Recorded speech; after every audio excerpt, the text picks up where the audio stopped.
पर 30 घंटे से टंकी पर नर्सेस का संघर्ष। भर्ती पैटर्न आंदोलन के तहत लगातार दूसरे दिन टंकी पर डटे हुए हैं नर्सिंग। आगामी नर्सेस भर्ती मेरिट प्लस बोनस 10, 20, 30 से करवाने की नर्सेस की मांग है। पिछले 2 माह से लगातार आंदोलन की राह पर है नर्सेस। इसके बावजूद सुनवाई नहीं होने का आरोप लगाते हुए कल अल सुबह 3 नर्सेस ने यह कदम उठाया। जयपुरिया अस्पताल स्थित पानी की टंकी पर बिमल शर्मा चढ़े, रॉबिन शर्मा चढ़े और आशा मीणा भी चढ़ी। हालांकि इस पूरे प्रकरण को लेकर चिकित्सा विभाग काफी सक्रिय है।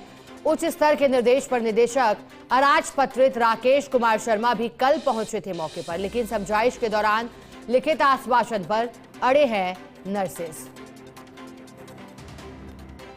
चलिए ज्यादा जानकारी लेंगे, हमारे सहयोगी और एसोसिएट एडिटर विकास शर्मा हमारे साथ जुड़े हैं, लाइव जुड़े हैं।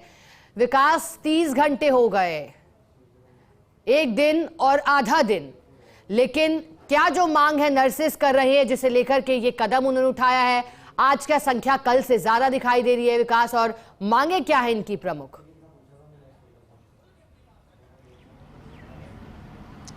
देखिए शिखा, कुल अगर बात करें उस घटनाक्रम में 30 घंटे से ज़्यादा समय बीत चुका है। जो नर्सेज 3 नर्सेज हैं वो ऊपर चढ़े हुए हैं, आप देख सकते हैं। अभी भी एक बार मैं पहले सुरेंद्र को कहूँगा एक बार तस्वीर दिखाएंगे।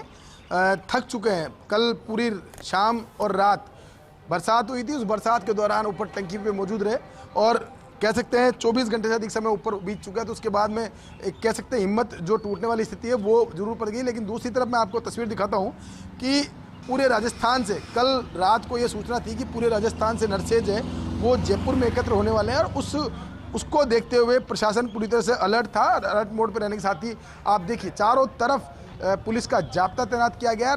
जो रास्ते यहाँ पर आने के लिए जो रास्ते हैं वहाँ बैरिकेड करा दिए गए, साथ ही हर तरफ पुलिस का पूरा जाब्ता है। आप देखिए वो रास्ते जो भी यहाँ आने वाले हैं उन सभी रास्तों पर पुलिस का पहरा जो है बैठा दिया गया है। यानी कि यहाँ जो सूचना थी कि यहाँ पर काफ़ी नर्सेज आ सकते हैं उसको रोकने के लिए उनके पूरे इंतजाम जो किए गए, आप गलियों तक में अंदर पुलिस का पूरा जाब्ता जो है लगाया गया है। इसके साथ ही दूसरी तस्वीर में आपको दिखाता हूँ कि कुछ नर्सेज नेता जरूर यहाँ पे अंदर पहुँचे हुए हैं, लेकिन उसके अलावा जो नर्सेज है वो जयपुर अस्पताल के बाहर ही एकत्र है, जो कि ड्यूटी भी कर रहे हैं, साथ में पूरी व्यवस्था भी देख रहे हैं। और साथ में जो ऊपर दूसरी तस्वीर में आपको दिखाऊंगा सिविल डिफेंस की पूरी टीम आप देखिए कल से वह तैनात है। उसके अलावा एक तस्वीर और दिखाऊंगा, क्योंकि जब इस तरह का घटनाक्रम होता है तो पूरी तैयारियां प्रशासन को भी रखनी पड़ती है, और उन प्रशासन की तैयारियां जो है उन तैयारियों को अगर मैं दिखाता हूं तो कल सुबह से ही पूरी सिविल डिफेंस की टीम जो थी वो यहाँ तैनात थी, और उन्होंने अपनी व्यवस्थाएं देखते हुए जिस तरह से जाल है वो नीचे लगा दिया है, जाल लगाने के साथ ही पूरी व्यवस्था है, जो सुरक्षा व्यवस्था के जो इंतजाम है वो पूरे कर दिए, ताकि किसी भी सूरत में कोई अनहोनी घटना होती है तो उस स्थिति में उनको कोई घटना नहीं हो, दुर्घटना नहीं हो। आप देखिए पूरी टीम सिविल डिफेंस की पूरी टीम जो है वो कल से यहाँ तैनात है। और इसके अलावा दूसरी तस्वीर में आपको दिखाता हूँ नर्सेज की। कुछ नर्सेज नेता है जो भी यहाँ पहुँचे हुए हैं, उनका भी कहना ये कि पूरे राजस्थान से नर्सेज पहुँचे, लेकिन पुलिस ने यहाँ पे सख्ती बरत रखी है, जिसके चलते यहाँ पर नर्सेज जो है वो नहीं पहुँच पा रहे हैं। इनसे बात करते हैं, क्योंकि एक बहुत महत्वपूर्ण मुद्दा है। इस मुद्दे पर जिस तरह की राजनीति हो रही है वो, अभिषेक 30 घंटे हो चुके हैं, विरोध भी है, नाराजगी भी है, आपसे वार्ता करने के लिए भी आए थे। क्या लगा आपको अब तक क्या हो रहा है, और यहाँ पर जो आपका एक कह सकते हैं जो शक्ति प्रदर्शन था वो अब नजर नहीं आ रहा है, कारण क्या है? हमारे प्रदेश के सभी लोग का आह्वान है, जल्द ही हमारे लगभग थोड़ी देर में सारे लोग यहाँ संविदा कर्मी मौजूद होंगे, और सरकार से हमारी वही लगातार 2 सालों से मांग है कि आगामी जो नर्सिंग ऑफिसर एवं पैरामेडिकल की भर्तियां हैं, जो पूर्वांतर भर्तियों की तर्ज पर जो सरकार 2016, 2018, 2023 भर्ती मेरिट प्लस बोनस 10, 20, 30 के माध्यम से करती आई, ये वैसे करें, क्योंकि व्यवस्थाएं सरकार की। हम आपके माध्यम से पहले भी हमने कहा था कि हम ये नहीं कह रहे कि ये निरंतर आप नियम ये लागू रखो, व्यवस्थाएं सरकार की है। पहले इनको संविदा के आधार पर, निविदा के आधार पर व्यवस्थाएं चलाने के लिए कार्मिक चाहिए, फिर उनका भविष्य के लिए पल्ला झाड़ लेते हैं।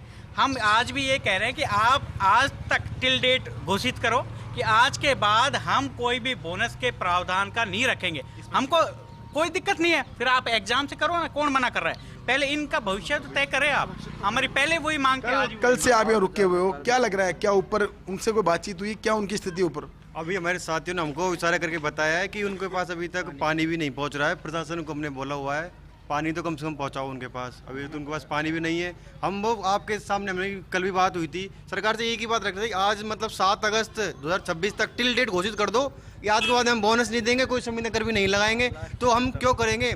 एक बार हमको लास्ट स्थिरता प्रदान की जाए। हमारे वो 3 भाई खड़े हुए आज 30-32 घंटे हो गए, वो पानी भी नहीं पी रहे, पानी उनके पास खत्म हो गया। तो आपके माध्यम से ही कहना चाहेंगे कि उनके तरफ देखते हुए सरकार से इस लास्ट पानी की व्यवस्था की जाए और उनको जल्द से जल्द शीतलता प्रदान की जाए। देखिए, इसके अलावा मैं दूसरी तस्वीर और दिखाऊंगा कि चारों तरफ पुलिस का पहरा है। अगर आप देखें जयपुरी अस्पताल की तरफ से, तो वहाँ से अभी सिर्फ ओनली वाहनों को अंदर आने दिया जा रहा है। इसके अलावा पूरा बैरिकेड जो है वो लगा दिया गया है, यानी कि इधर से रास्ता पूरी तरह से बंद कर दिया गया है, किसी भी आवाजाही को रोक दिया गया है। इसके अलावा पुलिस की पूरी वैन है, पुलिस का पूरा जाब्ता है। पुलिस कल सुबह से यहाँ पर पूरी पुलिस का भारी जाब्ता जो है वह तैनात किया गया है, ताकि किसी भी आपात स्थिति में या फिर अगर नर्सेज एक साथ यहाँ एकत्र होते हैं तो उनको कंट्रोल में किया जा सके।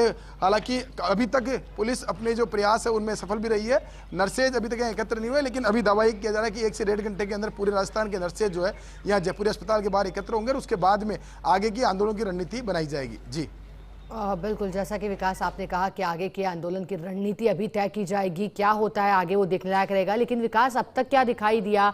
अब क्या किसी तरह से बातचीत से हल निकालने की कोशिश अब तक होती हुई आपको दिखाई दी? नर्सिंग कर्मियों का क्या कहना है कि क्या उनका साफ रुख है कि जब मांगे मान ली जाएगी तभी रास्ता निकलेगा, या फिर कोई और भी बीच का रास्ता फिलहाल मानने की तैयारी उनकी है? देखिए, बिल्कुल कल बातचीत का दौर भी शुरू हुआ था। निदेशक एराजपति राकेश कुमार शर्मा वो यहाँ पहुंचे थे, यहाँ पहुंच करके उन्होंने बातचीत भी की थी। लेकिन जो नर्सेज है वो अड़े हुए इस बात को लेकर कि कोई लिखित में आश्वासन दिया जाए और साथ में जो प्रयास है वो ये किया जाए कि एक रास्ता जो है बीच में निकल सके। लेकिन आप देखिए, मैं आपको कल से यहाँ मोर्चा संभाले हुए हैं और पल पल की मॉनिटरिंग के साथ ही पूरी सुरक्षा इंतजाम की उनसे बात करते रामदम जी से। सर, कल से आप रुके हुए हो, एक कह सकते हैं कि नाटकीय घटनाक्रम टाइप का देखने को मिल रहा है। आपका भी पूरा जाब्ता है, तैनात है, पूरी व्यवस्था की आपने, सुरक्षा व्यवस्था भी की है। हालांकि काफ़ी हद तक आप रोकने में उसको सफल भी हो पाए हो। कब तक चलेगा सर ये? इनसे हमारे कल से प्रयास हुए हैं, प्रशासन की तरफ से भी और सरकार की तरफ से भी इनसे बातचीत हुई है, और ये कल शाम को एक बार एग्री भी हो गए थे। लेकिन ये नए बच्चे हैं, किसी की बात पे इन्फ्लुएंस हो जाते हैं, फिर ये मना कर देते हैं कि हमारे पास ये आए वो आए, हमारे को जो भी भर्ती है उसमें छूट दी जाए % के हिसाब से। तो इनसे बातचीत चल रही है, 1-2 घंटे में इनको उतार लेंगे। है उम्मीद कुछ ऐसी सर? हाँ, उम्मीद है, इनसे बातचीत हो रही है। इनके पास जो होता है कि हम 11-12 बजे तक इनके लोगों से आपस में बातचीत कर रहे हैं, तो संभावना है 10-11 बजे तक उतारने की। बच्चों का आरोप है कि पानी वगैरह की जरूरत है ऊपर पहुंचाने के लिए, तो इनके पास जो पर्याप्त संसाधन है, इनसे मैंने कल बात करी थी कि हमने पानी खाना वगैरह ये लेके गए हैं, अगर इस तरह की कोई चीज़ होगी तो हम पहुँचा देंगे। तो कोई देखिए, ये अलग अलग तर्क है, क्योंकि प्रयास प्रशासन का भी यही है कि कैसे भी करके बच्चों को समझा करके नीचे उतारा जाए और उतार करके जिस तरह से एक लोकतांत्रिक तरीके से जिस तरह से मांगे मनवाई जाती है उस तरह से प्रयास किए जाए। लेकिन फिलहाल गतिरोध बना हुआ है। उम्मीद यही है कि ये जो गतिरोध है उसके बाद में नर्सेज है, ये ज़्यादा कोई स्थिति नहीं बिगड़ेगी और सामान्य स्थिति की तरह बातचीत का दौर शुरू होगा और इस बातचीत के जरिए बच्चे नीचे उतर जाएंगे, जिससे कि कम से कम जो पैनिक स्थिति बनी हुई है, जो प्रशासन को मशक्कत करनी पड़ रही है, इसमें कहीं न कहीं राहत मिल सके। जी बिल्कुल ठीक है विकास, आपका बहुत शुक्रिया साथ जुड़ने के लिए, विस्तार से जानकारी के लिए, तस्वीरें साझा करने के लिए।